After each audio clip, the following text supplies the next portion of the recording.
Hello everybody, it's Dio from Firm But Fair Gaming, bringing you another video. Enjoying all the videos and content we produce, don't forget to click on that subscribe button, click on that like button, and don't be afraid to share. Don't forget to click on the notification button, customize it however you want, but that way you're notified whenever we publish another video. Hello everyone. Welcome to another Diablo 3 video. Today we are taking a look at the Barbarian and the Wrath of the Waste set.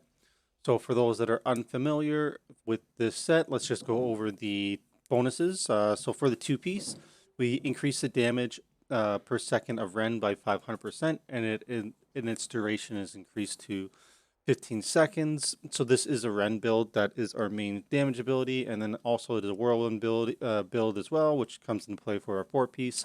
During Whirlwind and 3 seconds after, you gain 50% damage reduction and you apply Rends deal triple damage. And then the six-piece is Whirlwind gains the effect of Dust Devil Rune, and all Whirlwind and Rend damage is increased by 10,000%. So that is our main ability that we're going to be using is Rend, as well as our Whirlwind for our mobility as we move around throughout the rifts. Okay, for the items we need for this build, while I go through, I'm just going to throw up a little video. So this down on the bottom left is just some gameplay of just a GR90 that I did just for kicks with, and my gear is not that great, but I was just mowing through it quite easily just to show the potential and so you can see kind of what it looks like. I do die once to a bunch of lasers because magical damage is kind of the bane of our existence because we don't have a lot of resist, so that's the only time we're most vulnerable. But anyway, so enough about that. Let's get into the gear that we need. So for that, basically there's no Ring of Royal Grandeur in this build, so we're wearing all 6 pieces of the set. So we got the helm, shoulders, chest, gloves, legs, and boots. And then our complementary pieces we are going to be using squirts. So of course squirts is while not taking damage delta is increased by up to 100%, and damage taken is increased by up to 50%. So that's the stacking buff down in the bottom, which is hiding behind the video, but it's, you get a little stacking buff. Each stack is 10%. Additionally, for our bracers, we are going to be using the Mortis Brace so that our Wrath of Berserker gains the effect of every rune. Then for our rings, we are using both Convention of Elements, so that is regaining up to 200% increased damage to a single element. As you can see down at the bottom here, it's rotating through. The element that we want to use our CDs or apply more damage is on physical, because that's what Rend is. And then the other ring we're using is the Band of Might, so that is after casting Charge, Ground Stomp, or Leap, we take up to 80% reduced damage for 6 seconds, so that's our survivability. So every less than 8 seconds, we're going to be reapplying our Stomp or to get the damage mitigation, which is right there. For the belt, so we're going to be using Lamentation. So this allows Rend to stack up twice and deal up to 150% more damage. So that is going to be one of our big damage abilities, or actually Rend is our key damage ability. So this is going to let us double our damage basically. So this is a must-have.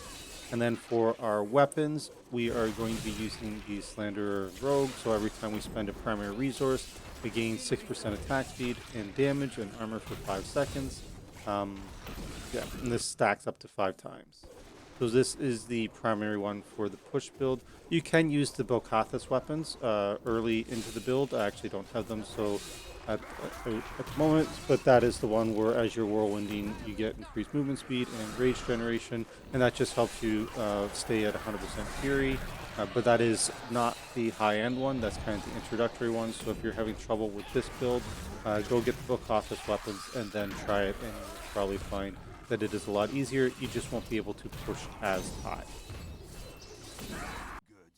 For the cube, another mandatory weapon would be Ambo's Pride. So that is when we are attacking with Whirlwind, it also applies Rend, and the total damage of Rend is dealt over 1 second. So this is another requirement to get the maximum damage that we need in order to push with this build. For our armor enchant, so in the armor slot, we're using the Mantle Channeling. So while we are whirlwinding, we get the 25% increased damage as well as the 25% damage reduction. Then lastly, for our ring slot, we're using Obsidian Ring of the Zodiac, so that every time we attack with a skill, we get one with a resource spending attack. We're going to get 1 second off an ability that's on cooldown, and that's going to help us keep our Wrath of Berserker off cooldown, as well as Ground Stomp. Because these are pretty long CDs, we are actually going to be speccing into CD cooldown reduction on our gear, so just keep that in mind. But these are the cube items that we need. For our legendary gems, so we're going to be, of course, using Bane of the Trapped. It's in every build, so here we go. So Bane of the Trapped, of course, is increased damage against enemies under the effects of control and parrying effects by a certain percent. And at rank 25, we get an aura that reduces movement speed of enemies within 15 yards by 30%, thus letting the Bane of the Trap proc.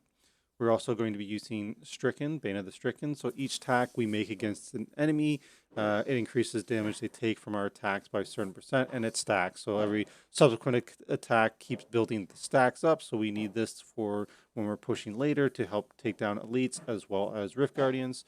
And then at rank 25, we get 25% increased damage against bosses and Rift Guardians. The last legendary gem that we're going to have is Tagok. So we gain certain percent increased damage for 1.5 seconds when we spend a resource on a channeled skill. Whirlwind is a channeled skill, so this is going to be stacking, and then this stacks up to 10 times, and then we gain 2% increased armor for every stack. So a little bit of survivability, but more importantly, a damage increase there from Tagok. For our regular gems, so we're going to be using diamonds and everything, diamonds in the helm for cooldown, and then diamonds in our gear for resist all, because that is what we're most susceptible to for damage, so we want that. Then we're going to be using emeralds in our weapons for the increased crit. For the skills, so we want Wrath of the Berserker, so we're going to put Insanity on it as a rune, so this will help us survive and deal more damage. Our next ability, the one I like having on my secondary here for my right click, is to have the Ancient Spears. So the reason we want the spear is as we're going through the maps, we want to drag things with us, so we're constantly hitting them to apply rend, because when they die, they're going to blow up and deal like AoE damage, so we want to drag things with us, and it'll be, basically we want bigger stacks the better. This is more handy in the higher rifts than the lower ones, because in the lower ones we kind of just kill everything on sight. So when we're advancing in the higher ones, we need this to help drag and keep our stacks big. Then we're going to be using Whirlwind with Wind Shear. So this is basically we're going to gain Fury for every enemy struck, so that's going to help us stay at max Fury.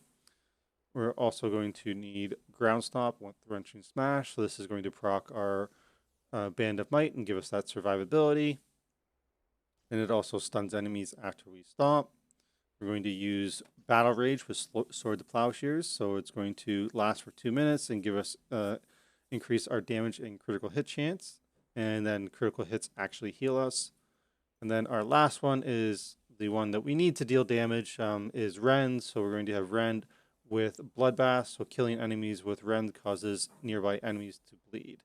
So we're going to use that. And then for our passes, we have a Boon of Belcathas, so we're going to reduce the cooldown of Wrath of Berserker by 30 seconds. That's the only one out of those three that's going to benefit us. Rampage, when we kill something, we're going to get a 1% strength boost for 8 seconds, and then it stacks up to 25 times. Berserker Rage, we're going to deal 25% additional damage while near max Fury, and we're pretty much always going to be at max Fury except for at the start, because once we start whirlwinding on things, we're just basically going to always be at max. And then Ruthless, we're going to deal 40% additional damage to enemies below 30%, just to help give us that little execute boost. For the rotation, it's pretty simple, so I just went back into the video here. We're going to put up Wrath of Berserker almost instantly, and we're kind of squishy right at the start, because we don't run that second life except through our follower.